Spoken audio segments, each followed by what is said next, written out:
with ESPN NFL analyst and Steelers Super Bowl champion Ryan Clark. All right, Ryan, did it get a little dusty in there with you watching Ben that last game, the victory lap, the scene with the family, the big group hug, watching them go out that way? No, what was it like for you though? Your big takeaway from that night? I thought it was cool, man. I think, when you're somebody like Ben who's given 18 years to an organization, you're not necessarily guaranteed that moment. You're not necessarily guaranteed that victory lap. A lot of times players aren't willing to say during the season that this is it. A lot of times they can't make that decision. And, Ben hasn't necessarily said it is, but he's hinted and intimated toward it throughout the season. And so I thought it was amazing that the fans got an opportunity to give him his flowers while he was still there. It wasn't a come back when you retire type thing. He got to have it on the field. He got to see Najee play extremely well. He got to, watch T.J. Watt get 4 sacks. He got to see all of those things and be a part of that. He got to kneel and stand and be in the middle of the field throughout, the crowd cheering for him. His family got to walk on the field. And so I think all of those things are memories that Ben Roethlisberger has earned. And in earning those, it doesn't necessarily always mean that you get them. He could be like Paul Pierce and have Draymond Green screaming at him, what, you thought you was Kobe? You thought you was going to get a parade? And so I thought that was just a really amazing tribute to what he's meant to the organization, to the city, and to the football team. He almost pulled a Kobe and tried to throw it 80 times in the game. He was heading in that direction with 34 in the first half, but it didn't ultimately go that way. No, that means that everything worked itself out the way it should have. Yeah. I always work after the Monday night game, and obviously throughout the game I'm sending plays and I'm talking about the important moments in the game. And on a night like that night, you wanted to be able to do something on Ben. I wanted to be able to diagram a play or something like that. And as you continue to watch, you realize it was more about the now and the future. The now offensively, no matter what I thought about the draft pick, is Najee Harris. It looks like he's a guy that if he gets a little bit of space, he's going to be one of the top tier running backs in the NFL. The now and the future is T.J. Watt.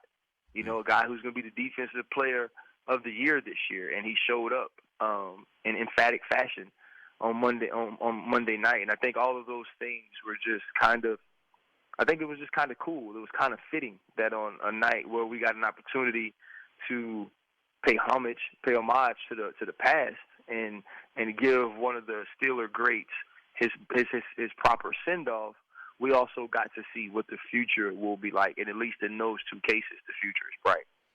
Ryan, do you think he's going to be a guy where that competitive itch? I always use Brett Favre as like the classic example. He came back 3 more years after a lot of people thought he was done for good once it was over in Green Bay. Do you think Ben is the kind of guy who's going to really feel that competitive urge right around the time training camp is getting started? I don't know. I can't. That's the great thing about humans. You can't think for him. I don't know what he's going to feel. I know I haven't missed it a day. Wow. And I felt like I was pretty darn competitive. But I knew what it was. When they're telling you got to have surgery on your ankle in week 5 of year 13 if you want to play further, and you say, I don't really want to play further. That's what I have to do. Mm-hmm. I think you understand where you are, and maybe Ben is in that place. I think the difference between Brett Favre and Ben Roethlisberger, and it's no disrespect to Ben, I don't think people ever looked at Ben the way they once looked at Brett Favre.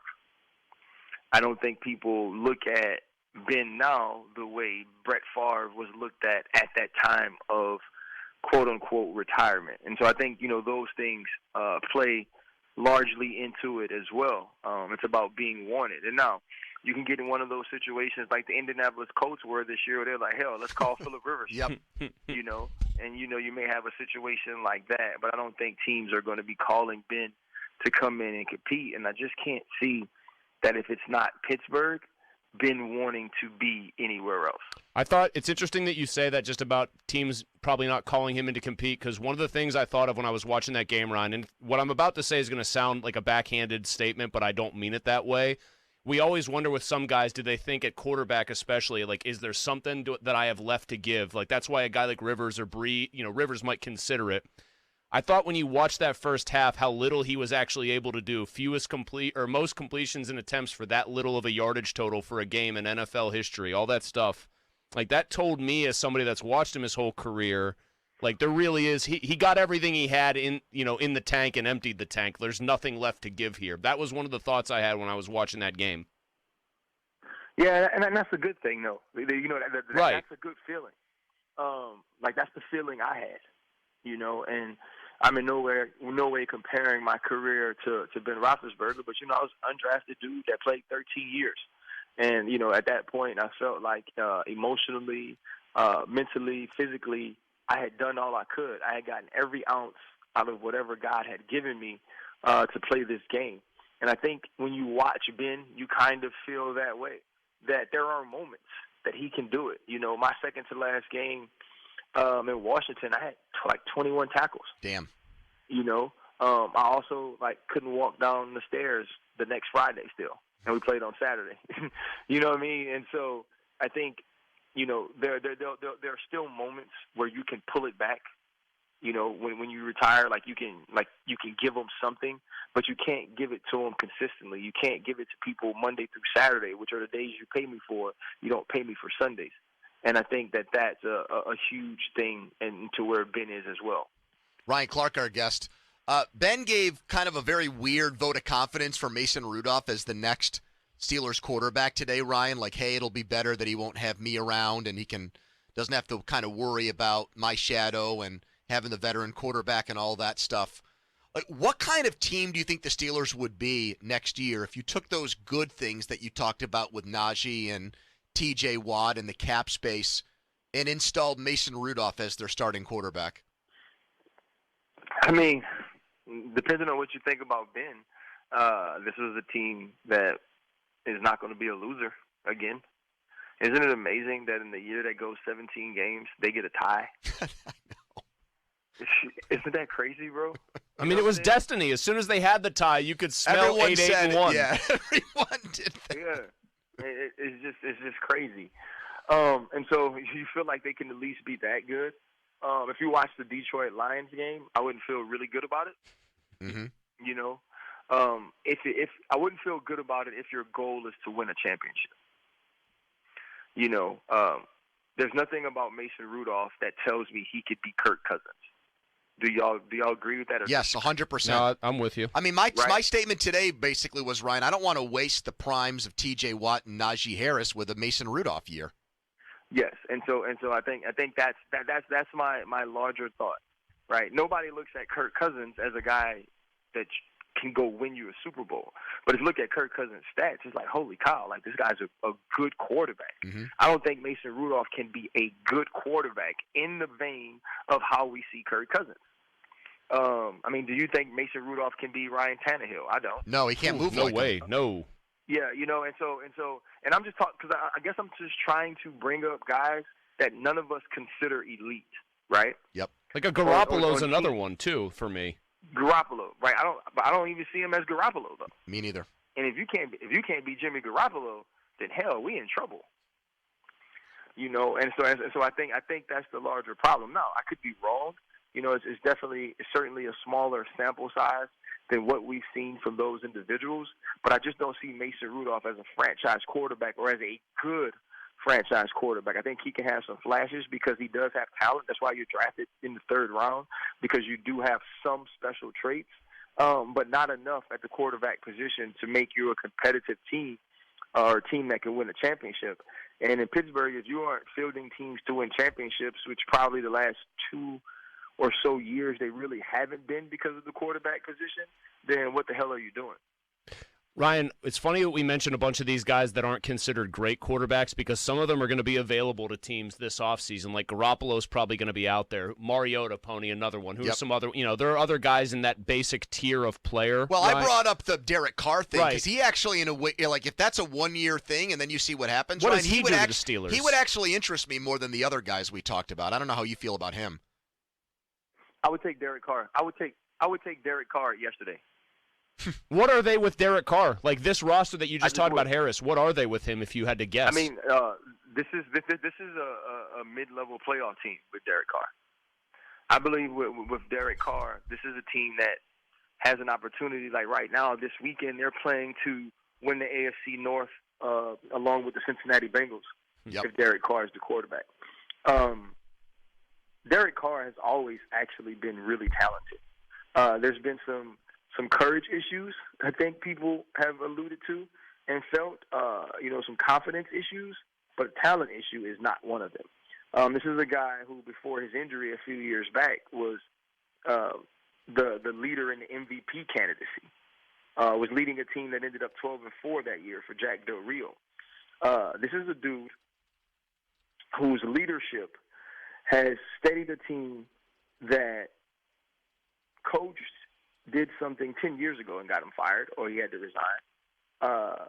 His star wide receiver has an enormous tragedy that takes a life that he's no longer on the team. And you have a special team coach and Rich Bisaccia who has to take over. And it was all about Derek Carr's leadership. Derek Carr, not at any point this year did he shy away from any question, did he shy away from taking on any adversity head on, and he never apologized for supporting his people. Not one time. Yep. Derek Carr has not made one leadership mistake this year, which is dang near impossible with what Las Vegas has gone through. And that team is one game away from getting in the playoffs. I think that's as huge a statement about who he is as a man, even more so than who he is as a player. And the player just led 2 fourth-quarter winning drives to keep this team alive in the playoffs. Ryan, we had John Clayton on the show earlier, and he said he thinks it's possible, given the way Aaron Rodgers kind of has a lot of say in what's going to happen with him this offseason, that the Packers could trade him for as low as a first-round and third-round pick. If that's on the table for the Steelers, what should they do? They should trade you, too, if they can get him. They should trade the whole show, me, too. Be like, hey, y'all take the Ryan Clark segment, y'all take Pony, take everybody. Like if that's something that's available, I just think you have to do it. Nothing tells me, watching football this year, that Aaron Rodgers isn't the best quarterback in football. Agreed. Like nothing. Like what? Like who you gonna take? Who would you take over him? He is basically jogging the football into Devontae Adams' hands. Like he's like Devontae, go stand 60 yards over there. I'll be there in a second. I'm about to jog this football over and hand it to you. I mean, it's like, bro, he's just made throws, and I'm like, and everything. And I think the thing for me is, it's so reminiscent of the Super Bowl, right? Oh God, that whole run for him the Super Bowl, and the Super Bowl's over a decade ago. I know. Yeah, he doesn't look any different. He doesn't. Isn't that nuts though? Like he doesn't look. Like his face has aged 77 years. His football talent, not one day. Yeah, he looks. No, I was going to say, Brady gets all that credit for being the same, almost looking like the same guy he was when he was younger and getting even sharper. I think that's even more applicable to Rodgers, man. Like what you're saying here. And the other piece about Aaron Rodgers is, like, when you watch Brady, the arm talent is still there. Like, he can still do a lot of those things. He cannot do it at the level Aaron Rodgers is doing it right now.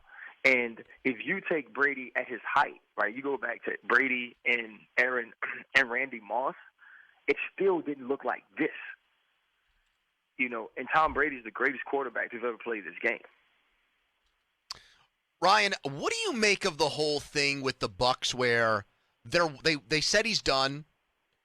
Arians goes, he's not a member of this team anymore, but yet he's still on their roster. He was on their practice report today for missing because of, quote, personal reasons, and there's at least a few insiders who think if he got cut, he'd get picked up tomorrow. Like, if they're done with him, why is he still technically on their team? What's your take on that? It's weird, right? You know what it says to me? That the Buccaneers actually think somebody else will take it. Yeah, that's what I thought. That's what it says to me. That they think he could possibly play for a contender, which to me is just like absolutely nuts. You know, I'm like, no way, like this has to be it. Like I even said it. I was like, yeah, this is it. I was like, because the one thing Antonio always did, bro, was compete. Mm-hmm. Like if he was out there, and whatever reason it was, if it was his ego, if it was fame, if it was money, if it was Sunday and the lights were on, Antonio Brown was going to play, and he was going to play hard as hell. And so, you know, I felt like he took that away from himself by quitting, right? Like he says, no. So the one positive trait we've always attributed to you, even that's eroded now. So we're done. But no, like I think the Tampa Bay Buccaneers not cutting him say two things, actually. They think somebody else might take him, and they actually might still want him. Oh, wow. Man. That would be – and you know what? How about the way Brady – the Brady answer was interesting, wasn't it? He was so empathetic, and he was so Get him the supportive healthy of Antonio needs. Brown like an hour after the guy danced off the field with his shirt off in the middle of the damn game. I think because he knows that they need him. Like he knows there's no Chris Godwin. Yep. He knows the comfort he feels with Antonio Brown. He knows that like there are days that Antonio Brown still looks like the best receiver in football. Yep. And so I think, and listen, guys, Tom Brady wants to just freaking win. Yep. Mm-hmm. You know, whether it's deflate a ball, a tuck rule, film practices, Tom Brady's about winning. Tom Brady wanted to win so bad, he's going to let Antonio Brown stay at his house. Yes. And so you think that he wouldn't accept him back after this? And so maybe some of those conversations have gone on. Oh, Well, the thing that Ben has said to me before, and I'm not like speaking out of, you know, he actually said this to me once, I think on the show, was, you know, AB leads the league in a lot of things, catches, yards, but he also leads the NFL in apologies. Like, he is just renowned for coming in the Monday after like a tirade or a tantrum, and he just can put that face on and is very apologetic and will say, I'm sorry, and it'll be water under the bridge because we know how much we need him. And I just wonder, like you're saying, if AB is going to go to Brady and say, hey, I know I screwed up, but would you take me back? And that would be wild. You know what I think? I think one part of it is you accept some of these things when you accept Antonio Brown, and I think Brady has accepted him. You know, a lot of times what kills relationships are expectations, right? You're expecting one thing, and you get another, and then that thing that you get frustrates you because it's not what you wanted. It's not what you expected. It's not what you signed up for. You kind of signed up for this with AB, you know? And so if you're Tom Brady, you kind of almost like, well, you know what I'm saying? Like, he didn't embarrass me in front of everybody. He didn't say anything bad about me in front of everybody. I can forgive him. Maybe we should all forgive him.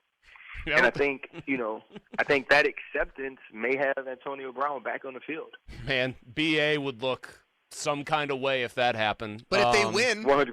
No, I know. If they win, well, that gets to what I wanted to ask you, Ron. Like, what is your reaction when you hear kind of the people who are paid to give opinions now, whether it's former players or people who are in mine and Andrew's shoes who are talk show hosts, and the argument gets brought up that, man, with this AB situation, the NFL and the teams in the league that have given him chances deserve some of the blame here for enabling him because he can behave badly and they'll always come calling back for more because they know how good he is. Well, I think that's the NFL as a whole, though, right? You know what I mean? The NFL is in no way the world's moral compass, right? Like, there's like one Troy Polamalu in the entire world. I know. You know what I'm saying? Yep. Yeah. Like, it just is. You know, for as much as I tried, for as much as I went to freaking church, for as much as I was raised by two parents who are still married, like all those things, like I still had my crap. You know, and now my crap didn't interfere with football like that, but I wasn't the perfect human. And we understand that about the locker room. The thing that brings us together normally is the fact that we just all want to win so badly that we accept one another. You know, like I even remember when like the whole Michael Sam thing started, you know, and Michael Sam, you know, does his interview and like I was working on TV at the time and playing, and I was like, hell, if he could play, I don't care. Yeah. Like, that doesn't have anything to do with me. You know what I mean? Like, who he loves ain't got nothing to do with whether or not he can rush the passer. And, you know, and it's obviously not a negative, but people come from all different walks of life, all different races, ethnicities, all different religions, all different beliefs politically. You know what I mean? Like, if people were able to play through 2016 when Colin Kaepernick takes a knee, people were able to play through 2020 when, you know, we're having all the social injustice, people can play through anything. People aren't tripping if you take off your shirt, throw the deuces up, and jump around if you come back the next week and give me 10 catches for 140. Right? Like, Greg Hardy got another opportunity, guys. Yeah. Mm-hmm. How's he doing in MMA? Is he still getting his butt kicked, or is he giving up that dream? The last fight he had, dude punched him in the face, knocked him out, and the dude drank beer out of his tennis shoe. I remember that fight, actually. I remember. Wasn't the dude he fought like kind of a? I don't want to say. He's an MMA fighter, so obviously he's a badass. He didn't look the part though. Tui Ivasa, he's a good fighter. He's a good fighter. He's just fat. You know. Thank you for saying it. I can't. You cover the sport. You have a great podcast about the sport, but like, thank you. That was it. Yeah, he's a great fighter. He punches really hard. He's just fat. That's all. It looks like Greg should be able to beat him up, but he cannot. Ryan, you're the man. Thank you so much. We'll talk again next week. See you, Ryan. Have a great one, guys. There you go.